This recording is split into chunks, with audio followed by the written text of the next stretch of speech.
बूढ़ा आदमी, युवा पत्नी और चोर। सालों पहले एक गांव में सूरज नाम का किसान अपनी पत्नी के साथ रहता था। किसान बूढ़ा था, लेकिन उसकी पत्नी जवान थी। इसी वजह से किसान की पत्नी दुखी रहती थी। वो हमेशा अपने ही जैसे जवान पुरुष से शादी करने की चाहत मन में रखती थी। महिला के मन की बात को एक चोर समझ गया। वो रोज महिला का पीछा करने लगा। एक दिन उसने किसान की पत्नी को ठगने के विचार से उसे एक झूठी कहानी सुनाई।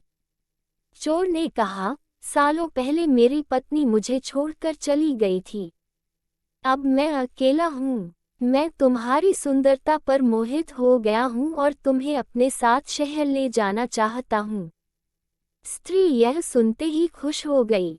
वो फटाफट बोली, ठीक है, मैं तुम्हारे साथ चलूंगी, लेकिन मेरे पति के पास बहुत धन है। पहले मैं उसे ले आती हूँ। उन पैसों से हम जीवन भर आराम से रहेंगे। ये सुनकर चोर ने कहा कि ठीक है, तुम जाओ और लौटकर इसी जगह आना, मैं तुम्हारा इंतजार करूंगा। स्त्री घर पहुंची तो देखा कि पति गहरी नींद में था। महिला ने सारे जेवर और नकदी को पोटली में बांधा और चोर के पास चली गई।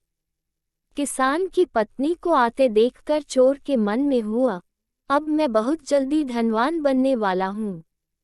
बस अब इस महिला से पीछा छुड़ाने की तरकीब निकालनी होगी। तभी किसान की पत्नी चोर के पास पहुंची। उसके पहुंचते ही दोनों दूसरे शहर की ओर निकल गए। कुछ दूर चलने के बाद रास्ते में एक नदी मिली। नदी को देखते ही चोर को एक तरकीब सूझ गई।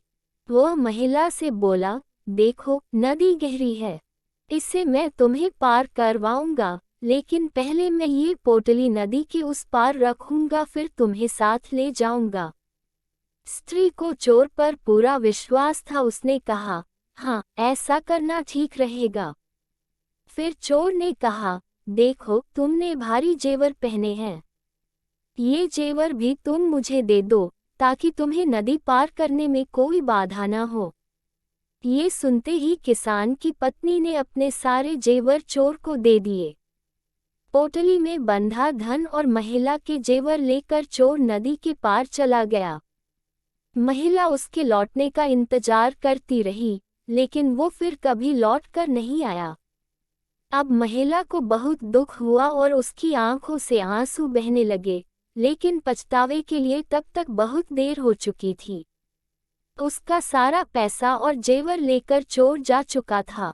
कहानी की सीख, धोखेबाजी का फल हमेशा बुरा ही होता है। व्यक्ति जैसा बोता है, वैसा ही काटता है। इसलिए कहा जाता है कि हमेशा हर रिश्ते में ईमानदारी दिखानी चाहिए। प्लीज़ वीडियो पसंद आए तो लाइक, शेयर और कमेंट करें और चैनल पर पहली बार आए हो तो सब्सक्राइब करना मत भूलना। धन्यवाद।